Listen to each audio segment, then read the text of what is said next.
Alhamdulillah, pertama dan selamanya kita terus memanjatkan rasa syukur kita ke hadrat Allah Subhanahu wa taala. Dengan limpah dan kurnia dapat kita bersama-sama pada pagi ini dengan membaca ayat suci Al-Quran, dizikir, selawat dan salam ke atas junjungan baginda Nabi Muhammad sallallahu alaihi wasallam.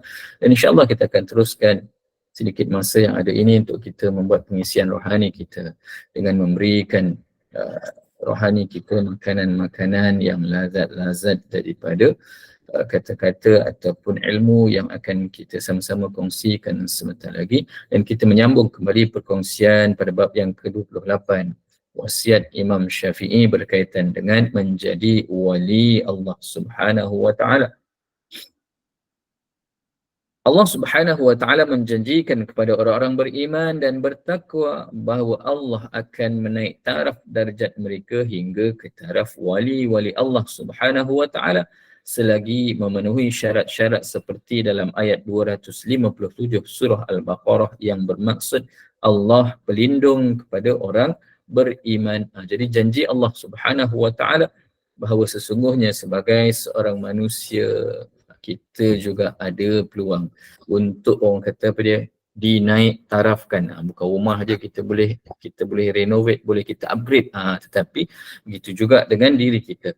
Allah Subhanahu wa taala memberikan peluang kepada kita untuk kita ini sebagai manusia biasa di-upgradekan taraf kehidupan kita daripada orang biasa menjadi wali-wali Allah. Bila sebut wali-wali Allah kita rasa berat sungguh kan, layak ke tidak kita nak menjadi wali Allah Subhanahu wa taala. Ianya sebagaimana yang dinyatakan dalam surah Al-Baqarah ayat 257. Apa ayat dia? Kan ayatnya yang berbunyi a'udzu billahi minasyaitonir rajim. Allahu waliyul ladzina amanu yukhrijuhum minadh dhulumati ilan nur walladzina kafaru awliya الطاغوت يخرجونهم من النور إلى الظلمات أولئك أصحاب النار هم فيها خالدون. صدق الله العظيم. Yang bermaksud Allah pelindung yang mengawal dan menolong orang-orang yang beriman. Ia mengeluarkan mereka daripada kegelapan, yakni daripada kufur kepada cahaya iman. Dan orang-orang yang kafir, yakni penolong-penolong mereka ialah taghut yang mengeluarkan mereka daripada cahaya iman kepada kegelapan, yakni kepada kufur. Mereka itulah ahli neraka. Mereka kekal di dalamnya. Jadi di sini dinyatakan dua perkara. Yang pertama, iaitu bagi orang-orang yang beriman, Allah Subhanahu wa taala akan memberikan perlindungan dan akan mengawal dan menolong kita dan mengeluarkan kita daripada kegelapan kepada cahaya keimanan. Jadi ini yang menjadi keutamaan kita. Maklumlah kita ni daripada zaman kita, waktu kita zaman kecil-kecil sehingga dewasa, kita melalui zaman-zaman yang bukan daripada awal zaman kehidupan kita ni penuh cahaya keimanan, tetapi ada kalanya kita tergelincir, ada kalanya kita jauh daripada cahaya keimanan. Maka syaratnya apa dia? Bila mana Allah Ta'ala memberikan pertolongan kepada kita dengan kita melaksanakan segala perintah Allah dan juga meninggalkan segala perkara yang ditegah oleh Allah Subhanahu wa Ta'ala, maka janjinya Allah Ta'ala akan melindungi kita. Manakala orang-orang yang tidak mahu beriman, orang-orang yang mungkin mereka ini jauh daripada Allah Subhanahu wa taala, maka penolong mereka ialah taghut yang akan membawa mereka daripada cahaya keimanan dibawa ke arah kegelapan, yakni ke arah kekufuran, dan mereka inilah ahli neraka yang kekal di dalamnya. Jadi Allah Subhanahu wa taala menyatakan dalam surah Yunus ayat 62 dan 63 berkaitan dengan kriteria ataupun ciri-ciri wali Allah Subhanahu wa taala, iaitu ayat yang berbunyi a'udzu billahi minasyaitonir rajim ala inna awliya Allah la khaufun 'alaihim wa la hum yahzanun alladzina amanu wa kanu yattaqun. Sadaqallahul azim. Ketahuilah, sesungguhnya wali-wali Allah tidak ada kebimbangan dari sesuatu yang tidak baik terhadap mereka. Dan mereka pula tidak akan berduka cita. Wali-wali Allah itu ialah orang-orang yang beriman serta mereka pula senantiasa bertakwa. Jadi orang yang beriman yang menjadi wali-wali Allah dia tak rasa bimbang. Sebab apa? Janji daripada Allah Subhanahu Wa Taala akan senantiasa melindungi mereka. Jadi beruntung orang yang beriman, Allah Ta'ala tidak hadirkan rasa bimbang dalam diri kita. Jadi tak perlu untuk kita bimbang, tak perlu rasa duka cita, kerana inilah janji Allah untuk mereka yang beriman dan melaksanakan amal-amal soleh serta meninggalkan perkara yang telah ditegah oleh Allah Subhanahu Wa Ta'ala, maka senantiasa terpelihara diri kita daripada rasa bimbang kepada perkara-perkara keburukan. Jadi Abu Hurairah melaporkan baginda Nabi SAW memberitahu yang bermaksud Allah mengingatkan orang yang menunjukkan permusuhan kepada waliku, maka aku menyatakan perang kepada mereka. Tidaklah hamba-Ku mendekatiku dengan pekerjaan yang lebih aku sukai daripada dia mengerjakan apa yang aku sudah fardukan ke atas dirinya. Dan senantiasalah hamba-Ku mendekatkan dirinya kepadaku dengan melakukan yang sunat sehingga aku cinta kepada dirinya. Ketika aku mencintainya, aku akan menjadi pendengarannya yang dia mendengar dengannya, menjadi penglihatannya yang dia melihat dengannya, menjadi tangannya yang dia bergerak dengannya, dan menjadi kakinya yang dia berjalan dengannya. Dan sesungguhnya jikalau dia meminta kepada aku, akan aku berikan kepadanya. Dan sesungguhnya jikalau dia memohon perlindungan kepada aku, akan aku berikan perlindungan kepadanya. Jadi ini special. Barang siapa yang menjadi wali-wali Allah, maka orang tersebut akan menjadi kesayangan Allah Subhanahu Wa Taala.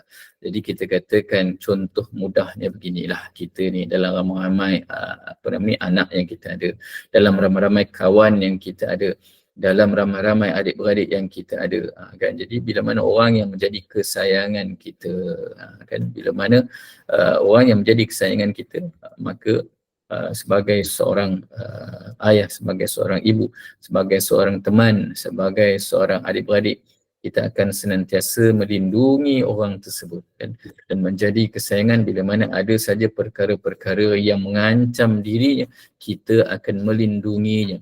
Dan dikatakan di sini apa dia?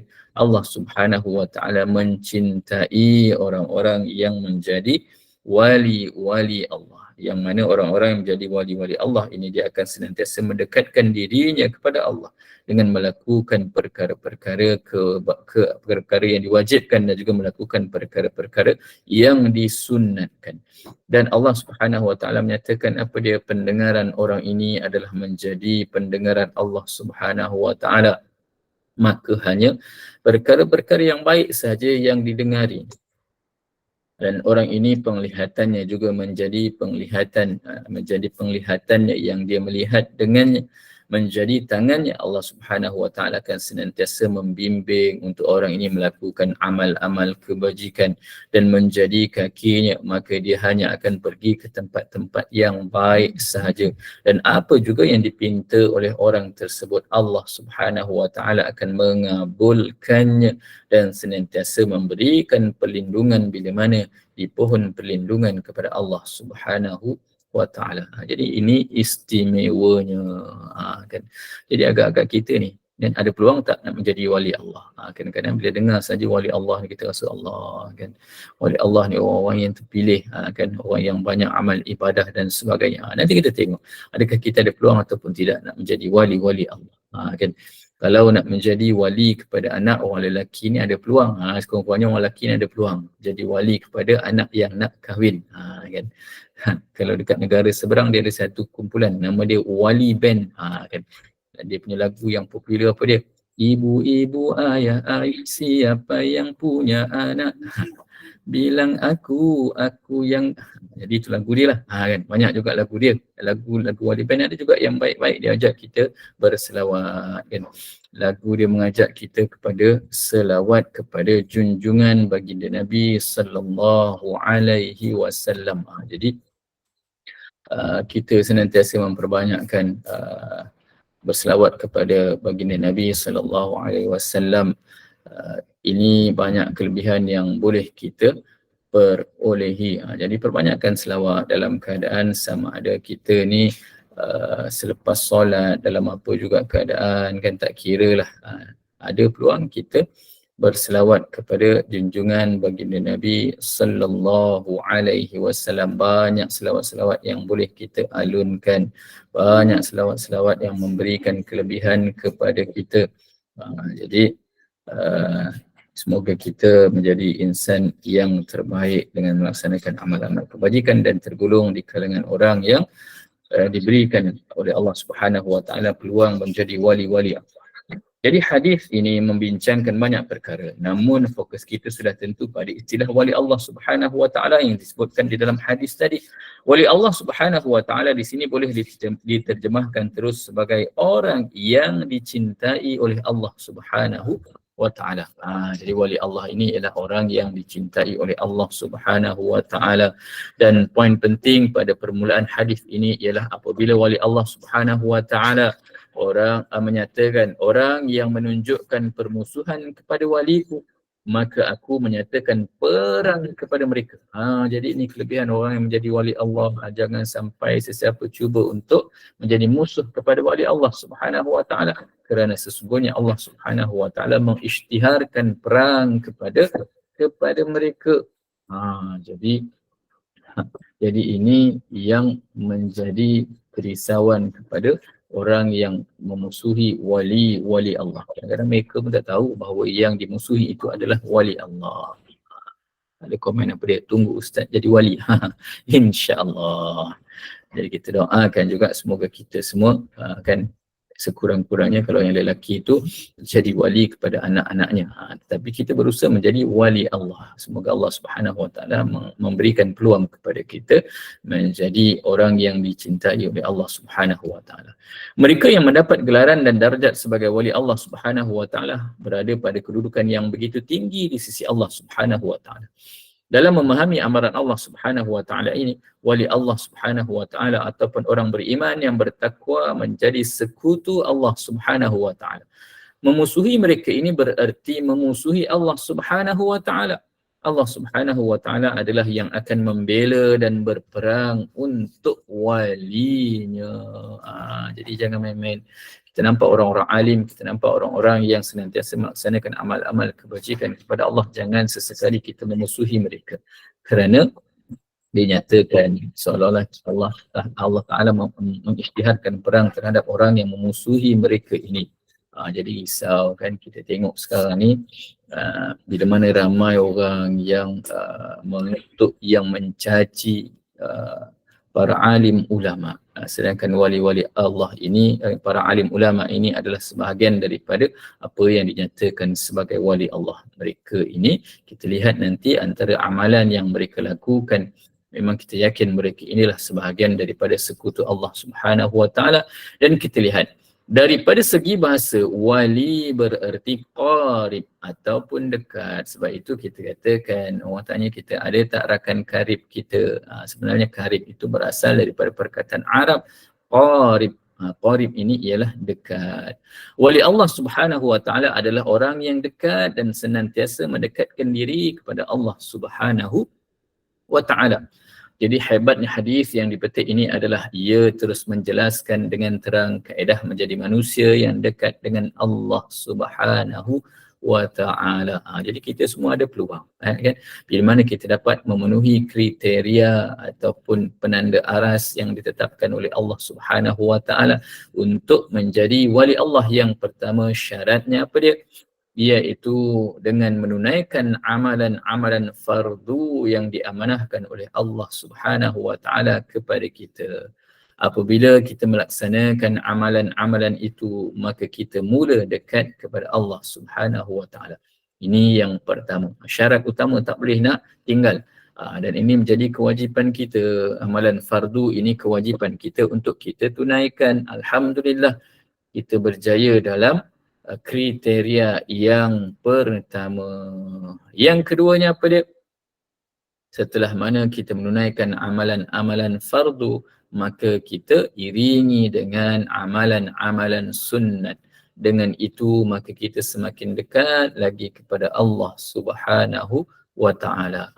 Jadi selepas kita solat fardu, kita iringi dengan solat sebelum kita mulakan dengan solat qabliyah, dengan solat ba'diyah. Kemudian kita lakukan lagi puasa pada bulan Ramadan diiringi dengan puasa 6 pada bulan Syawal dan lain-lain amalan-amalan yang kita lakukan. Kemudian pada masa yang sama kita menunaikan perintah Allah Subhanahu wa ta'ala, tidak dapat lari daripada satu lagi tugasan penting, iaitu meninggalkan perkara yang Allah Subhanahu wa ta'ala larang. Jadi maknanya tak cukup sekadar kita lakukan amal-amal yang difardukan kepada kita, amalan-amalan sunat yang kita lakukan, tetapi juga kita meninggalkan segala perkara yang telah ditetapkan untuk kita meninggalkannya. Sebab apa? Ada orang dia buat amalan fardu, dalam masa yang sama diperbanyakkan amalan sunat, tetapi kemungkaran tetap juga dia lakukan. Main nombor, kan, pergi beli nombor pada hari Jumaat, pakai baju Melayu, pakai songkok, kan. Kemudian dia pergi sembahyang Jumaat. Bila mana waktu rukuk, kemudian disambung dengan sujud, tiba-tiba jatuh pula nombor 4D yang keluar daripada poket. Kan. Roh sujud kali pertama keluar. Kemudian dia duduk antara dua sujud. Sujud kali kedua, naik, hilang dah kertas tu. Kan. Jadi ini orang katakan apa dia? Amalan kebajikan dilakukan, perkara yang ditegah juga dia lakukan. Dia kata, Ustaz, kena seimbang Ustaz hidup. Kan. Dia kalau kata hidup ni Ustaz, seronok aja kan buat perkara baik, dia tak rasa satu cabaran Ustaz. Jadi kena buat juga perkara kemungkaran. Ada orang buat begitu juga. Macam-macam hal. Kan. Orang ni bila mana dia nak menghalalkan sesuatu cara, dia mengeluarkan pelbagai hukum menggunakan logik akal dia. Itu yang dulu saya pernah jumpa orang main judi, dia kata apa dia? Dia kata dia tanya dengan ustaz, boleh main judi, syaratnya bila menang dia kena sedekah duit judi tu sikit. Kan.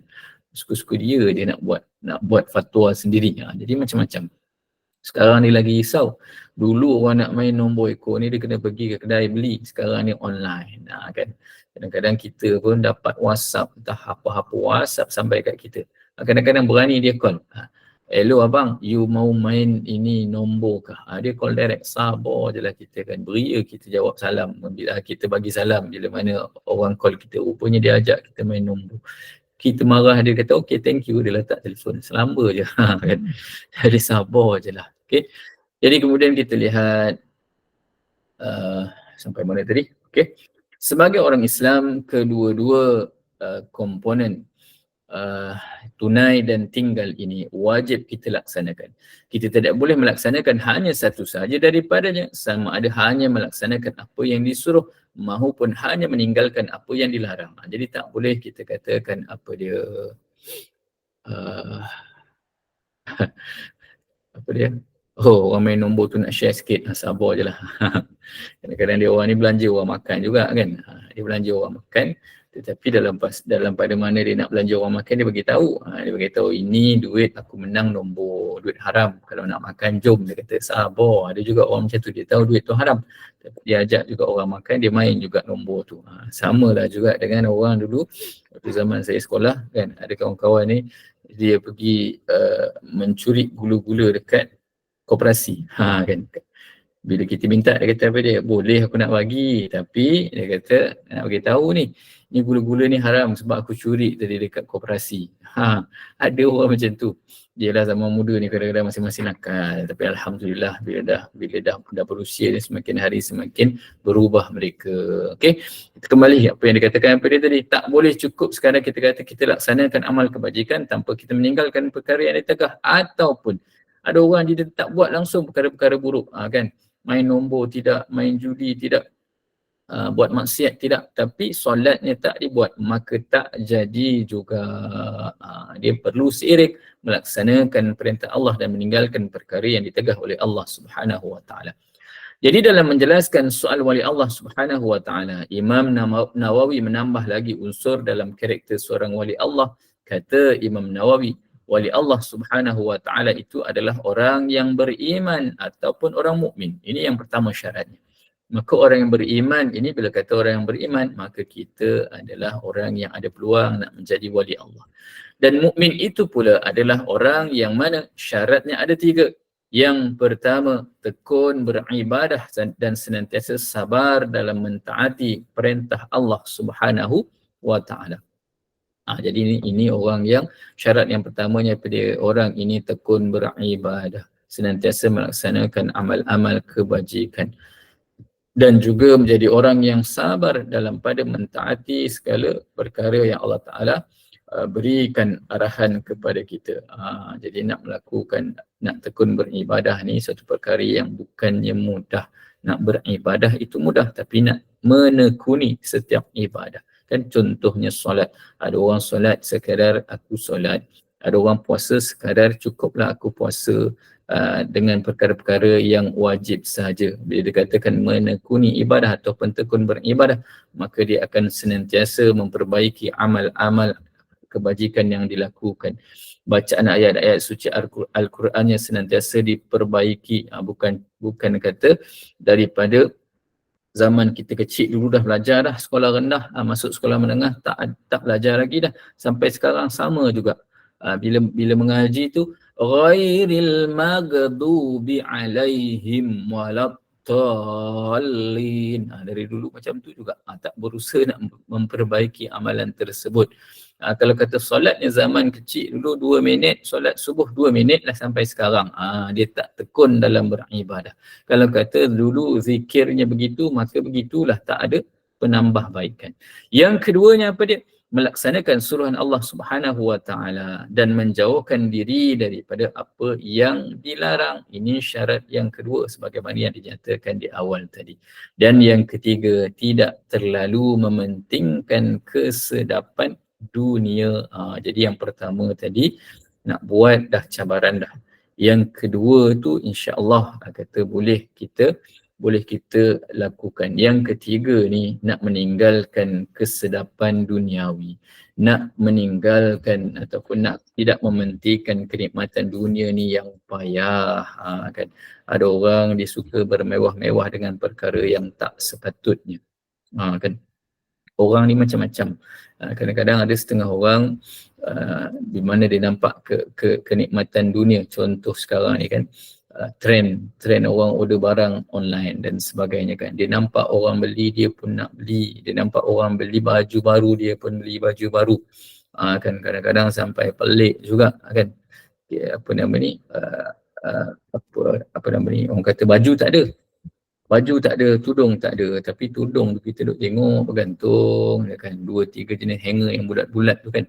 Kan duk tengok semalam ada satu, nampak macam ada 20, kemudian beli lagi.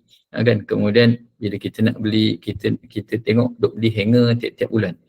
Setiap bulan beli 2 dozen hanger. Bila kita tanya mana pergi hanger yang sebelum ni, takkan habis dah. Makan ke apa hanger tu. Rupanya setiap bulan ada je baju baru dia ordernya. Kan ada je pakaian baru dia ordernya. Kan kalau kata kita beli kereta, kan dulu kita rasa kita kancil cukup dah. Kemudian kita belilah kereta yang besar sedikit. Kemudian beli lagi yang besar. Kan tak salah nak membeli, tetapi jangan sampai kita lebihkan duniawi ini sehingga mana sedekah kita tak buat. Kan nampak orang susah kita tak bantu. Kan ada orang pula dia kata apa dia, reward kepada diri dia, bila mana dapat gaji dia akan setiap bulan dapat gaji dia akan beli handbag ni waktu bila pakai. Kan jadi kadang-kadang handbag tu jadi koleksi, dah boleh buka kedai bandel dah dengan handbag tu. Bila tanya pula handbag ni tak beli yang murah-murah, tak main Ustaz. Pasar malam uptown tak main Ustaz, kita beli yang original. Kan kurang-kurang satu handbag ni harga dia 1,000 lebih Ustaz. Kalau tak lebih maka kita rasa tak puas dengan kehidupan kita. Kan macam-macam orang ni, kepuasan mereka ni macam-macam. Kan yang baru ni saya sedih juga bila mana ada seorang ada seorang anak ni, dia dapat hadiah kasut daripada ibunya. Dapat kasut, dia seronok, anak ni seronok kan. Budak kecil sekolah rendah kan, 9-10 tahun, bila mana dia dapat kasut.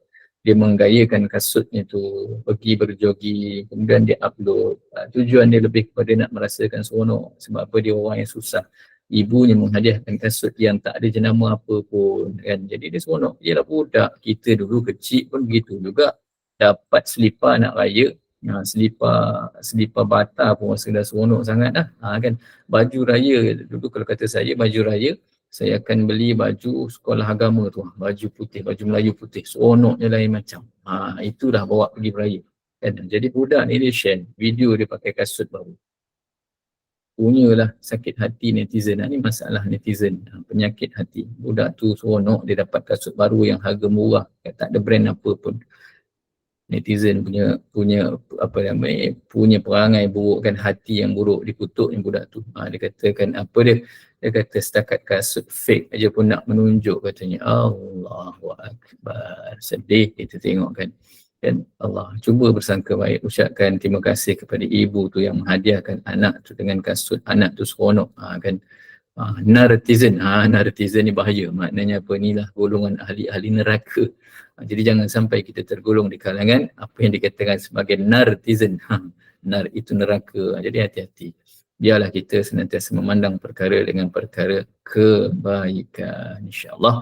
Jadi saya rasa cukup setakat itu saja perkongsian pada pagi ini. Semoga kita senantiasa berusaha menjadi apa dia? Menjadi wali Allah. Syaratnya apa dia? Yang pertama tadi, seorang yang beriman, kemudian kita melaksanakan segala perintah Allah Subhanahu wa taala dan kita meninggalkan segala perkara yang ditegah oleh Allah Subhanahu wa taala, dan kita berusaha untuk menjadikan dunia ini sebagai tempat untuk kita Allahumma salli ala Sayyidina Muhammad. Dunia ini sebagai tempat untuk kita melakukan pelbagai amal ibadah. Jangan kita mengejar dunia semata-mata, tetapi jangan pula kita tinggalkan dunia ini. Jangan kita tinggalkan dunia ini terus. Ada orang dia tinggalkan dunia terus. Saya pun tak faham kan. Suruh kerja tak mau kerja. Yang kerja dia apa dia? Pagi dia hantar anak sekolah, kan, selepas solat subuh dia hantar anak sekolah, kemudian dia duduk dekat masjid, dekat surau berzikir je. Kan, kemudian tunggu orang ajak dia makan, dia pergi makan. Kan kerja dia merata. Dengar orang kenduri kahwin, dia pusing satu kampung pergi kenduri kahwin nak makan. Kan, tapi dia tak mau berusaha mencari rezeki. Ada orang begitu, dia hanya menghabiskan masanya untuk melakukan amal ibadah, sedangkan kita diberikan satu kewajipan hidup di dunia. Ada bahagian kita untuk kita lakukan kerja-kerja untuk kita mencari rezeki. Allah Ta'ala mengajar kita untuk bertebaran mencari rezeki. Jangan kita hanya mengharapkan duduk di dalam masjid, di rumah-rumah Allah tanpa kita melakukan usaha mencari rezeki. Kita hanya mengharapkan Allah Ta'ala. Dia kata apa dia? Ulat dalam batu pun ada rezekinya, Ustaz, boleh hidup. Sabar je lah. Okay. Alright, jadi insyaAllah semoga sedikit perkongsian yang dikongsikan pada pagi ini dapat memberikan kita sedikit pengisian rohani dan menjadikan kita insan yang lebih baik, dan insyaAllah menjadi jariah yang terbaik buat kita semua, insyaAllah. Mohon maaf atas segala kelemahan kekurangan sepanjang bersama pada pagi ini. Siapa satu yang baik datang daripada Allah Subhanahu wa taala. Kelemahan adalah khilaf diri saya sendiri, apapun segalanya dengan izin daripada Allah Subhanahu wa taala. Saya serahkan kembali kepada admin. Alhamdulillah, amin ya rabbal alamin. Jazakallahu khairan kasiran jazak kepada yang berbahagia Al-Fadil Ustaz Mahmud Mastam yang telah menyempurnakan kuliah subuh kita pada pagi ini, dan kita doakan kepada Allah mudah-mudahan doa-doa kita dengan berkah kita baca Quran tadi, Allah ijabahkan doa-doa kita. Yang sakit diberikan syifa yang sempurna, dipermudahkan segala urusan sahabat-sahabat dan keluarga kita, jemaah kita yang akan mengerjakan ibadah umrah. Syukran jazilan atas perkongsian ilmu pada pagi ini, mudah-mudahan bermanfaat, di mana kita perlu tekun dan tambah ketika melaksanakan segala ibadah, tunaikan amalan-amalan fardu dan sunat, dan terus mendekatkan diri kepada Allah, tunaikan yang disuruh, jauhi apa yang dilarang oleh Allah, insya-Allah. Jadi mudah-mudahan ilmu yang disampaikan tadi bermanfaat, jadikan panduan ibrah dalam kehidupan kita, insya-Allah. Untuk makluman para jemaah yang dikasihi sekalian, kuliah kita 8.30 pagi nanti kita akan bersama dengan yang berbahagia Al-Fadil Ustaz Muhammad Luqman Makhtar dengan pengajian buku Asam Garam yang kedua Rasulullah Sallallahu Alaihi Wasallam, iaitu Asam Garam kedua Rumah Tangga Nabi Muhammad Sallallahu Alaihi Wasallam, yang ditulis oleh Al-Fadil Ustaz Muhammad Luqman bin Makhtar. Jadi teruskan, mudah-mudahan mendapat ilmu yang bermanfaat. Bagi yang ada kesempatan untuk bersama di kuliah pada pagi ini, itu 8.30 pagi kuliah duha, dan kepada para sahabat yang mungkin ada urusan yang perlu diselesaikan selepas ini, kita doakan mudah-mudahan Allah permudahkan segalanya untuk kita, insya-Allah. Jadi alhamdulillah kita dah sampai ke penghujung. Terima kasih kepada tim Gubernur Iman, terima kasih kepada para jemaah yang terus istiqamah, dan juga kepada para penginfak. Jutaan terima kasih kepada mereka yang sudi menginfak ke tabung Gubernur Iman.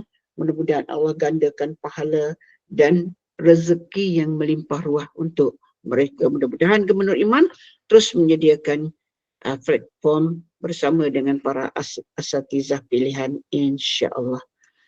Jadi saya mewakili tim Gubernur Iman, mohon maaf atas segala kekhilafan, kekurangan, kelemahan sepanjang kuliah berlangsung pada pagi ini, yang baik itu datang daripada Maha Pencipta, yang kurang elok datang daripada kekhilafan kelemahan diri sendiri.